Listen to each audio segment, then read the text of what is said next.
Boys, if you've ever lost thousands or hundreds of thousands of coins on your team, on FC, then you know exactly what I'm talking about, right? When it comes to the pain of market crashes. But for the most part, this is avoidable. You're always going to lose coins on FC.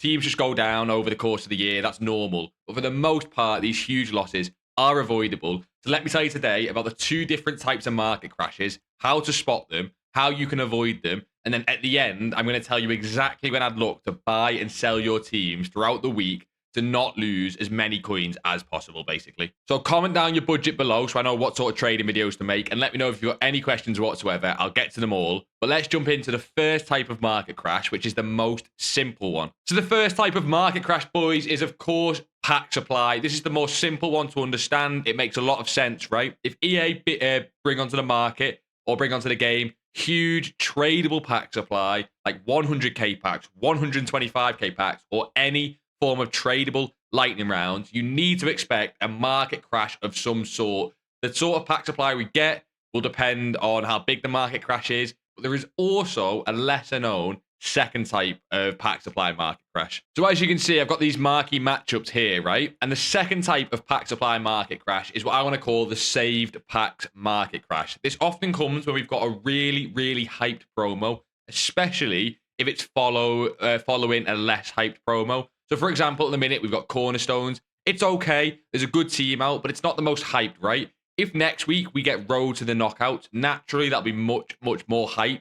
So what you'll see is marquee matchups and tradable packs like these, maybe division rival rewards is a big one. You'll see people start to save those packs for the Friday promo drop. And then what you get is not only the store packs, but all of these saved packs then come onto the market at the same time. And you can see a huge market crash based off the back of that. So one to look out for if we do get Road to the Knockouts next week, one that I'm going to be looking out for. And it brings me on to the next point of pack supply, which is just Friday promo times. At 6 o'clock UK time on a Friday, we're always going to get promo packs. It's literally a promo. It's when the promo drops. So pretty much Friday, 6 o'clock, you could always expect at least a crash of some sort into the evening. Sometimes it rebounds. We've got a video on it that went out yesterday you can take a look at. But essentially, Friday is a big day for market crashes for that exact reason of pack supply. When it comes to buying and selling your team based off of this, like I said, I'll go into that at the end of the video, exact buying and selling times. But that is essentially the number one reason for a market crash. It's the easiest one to understand, right? It's a supply and demand market. You just need to understand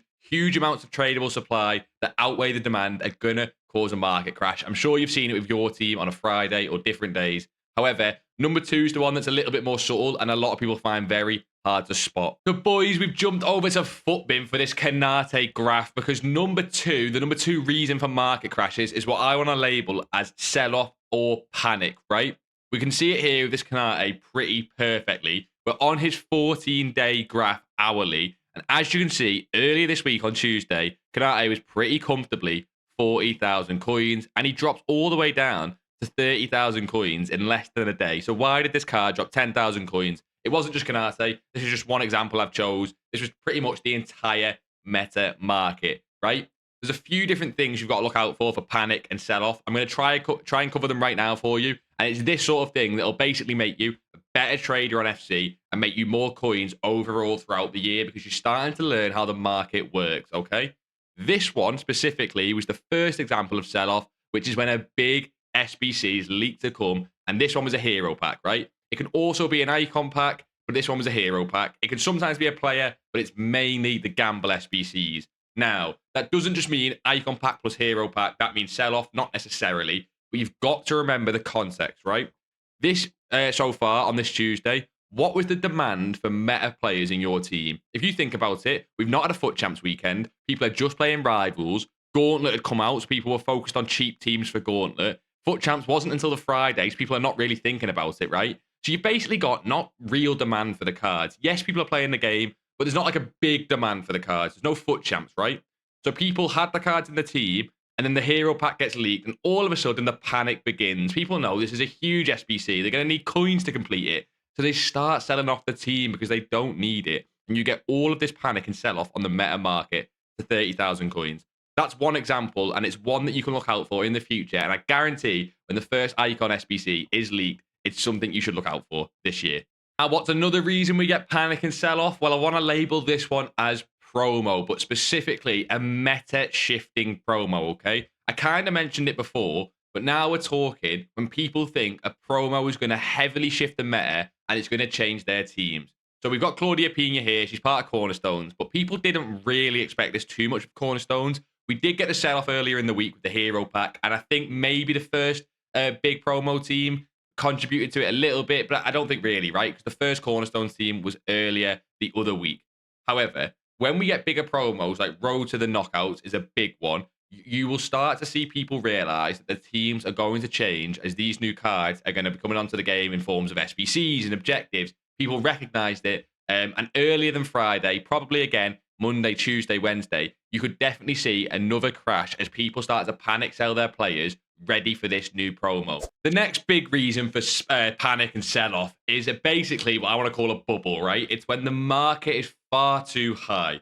Maybe this is just due to a build-up of demand, or especially due to a build-up of no supply. So I want to jump into this Caicedo card, because this week we've had very little supply with huge amounts of demand. And look what it did to this Caicedo card, right?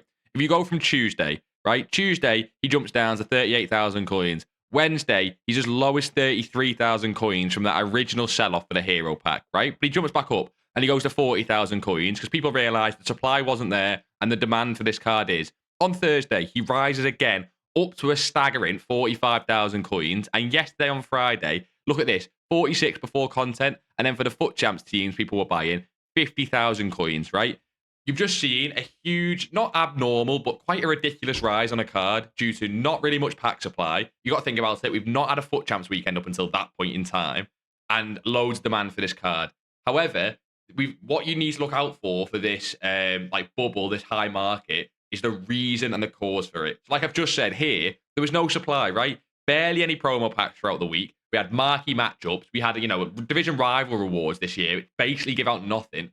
But we had the first FUT Champs rewards of the weekend, and look what happens. People start getting them, right? Again, this is not just Caicedo, but this is a really good example. He went from 50,000 coins into the early hours of this morning to 34,000 coins, okay?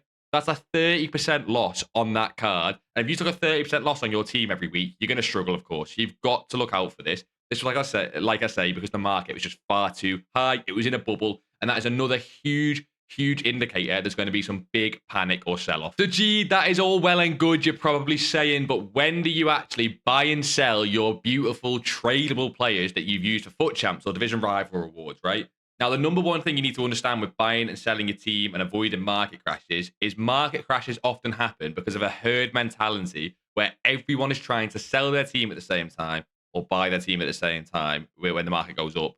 But that usually means that when you're looking to buy your team, so is everyone else. And when you're looking to sell your team, so is everyone else. So I'm going to tell you the 3 windows that I look for when buying a team and selling a team. And if it feels like these 3 windows are hard to achieve, that is why, because everyone is looking to do the exact same as you are, because they're playing champs and rivals as well, okay? But this is the best you can do throughout the week. There's a little bit of context to it, so apply the context where what we spoke about in the rest of this video. But these are still pretty much, no matter what, the 3 best windows. Now, we're going to jump over to FUTBin for this so I can show you it on the graphs. But the first one, when we're coming to buying our team, I can't show you because it's not happened yet. But this is Sunday night after a FUT Champs weekend, which obviously will be the rest of the year. But it's not happened yet. This is the first FUT Champs weekend, and I'm recording this before the Sunday night, which means I can't show you. But essentially, what happens is the demand for the players is basically gone. The graph comes crashing down. The prices come crashing down because everyone's selling off the team. Think about it, right?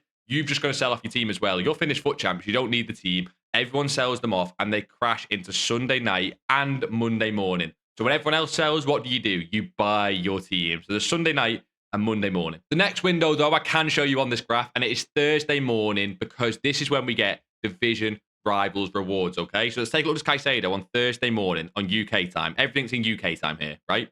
He was 36,000 coins. Why does this happen? People sort of don't need their teams, so kind of gradually throughout the week on the Wednesday, they're coming down a little bit. Like I say, people don't really need their teams. And Rival Rewards just adds a little bit of extra supply to what's already on the market. And Caicedo was sitting at 36,000 coins. But the reason I like buying my team here is that often you can even just make coins on this, because what you'll see is that everyone gets coins from Rivals. So after this initial sell-off, there's usually a huge uptick in prices because people are now starting to build their teams for FUT Champs.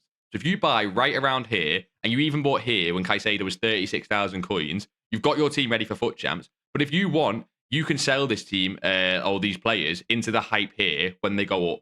I would recommend this for someone who plays their FUT Champs on a Friday. If you play your FUT Champs on a Saturday or Sunday, I'd actually recommend doing it on the Friday. And there is 2 windows for it. But if you're playing your team a little bit later, you can on the Friday. If you see here on the Caicedo, we go to the hourly on the Friday, buy in this gap here when it's 6 p.m. content. But again, if you're like me, you can just buy your team on Thursday morning. What I would actually do if you play your FUT Champs on a Saturday or Sunday is buy in this drop off here in the morning of Saturday or late night UK Friday time, and then you've got your team for the weekend. So they're the buying points, but when should you sell your team? Well, it's kind of the opposite. You sell when everyone else is buying their team. So you sell into everyone else, right? Again, with this Caicedo, the first sell time is Friday morning or Thursday night. So with this Caicedo, you would sell here Thursday night or possibly even into this Friday morning. Sometimes they can rise into sort of Friday afternoon. That's always a little bit risky, and you can definitely sell your team then as well. And maybe you sell it here and you look to buy it again on Friday night. That is a lovely way to buy and you sell your team.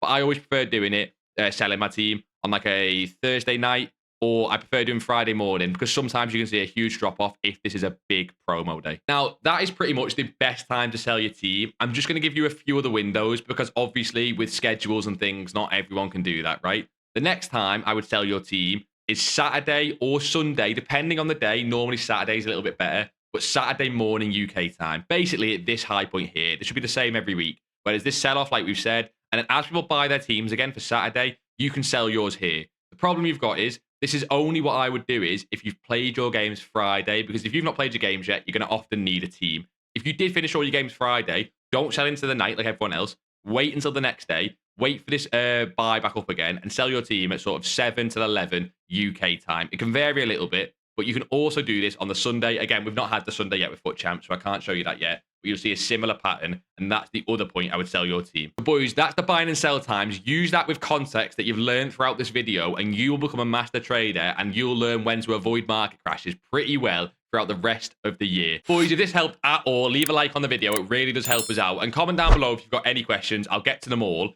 And I wanted to say one more thing. If you do see this Friday graph, and you can see you can make some huge coins here with the massive drops and the massive rises, check out this video here that went out yesterday if you've not seen it already. It's basically how to trade on a Friday for the rest of the year and make loads of coins. But like always, boys, until next time, I'll see you in a bit.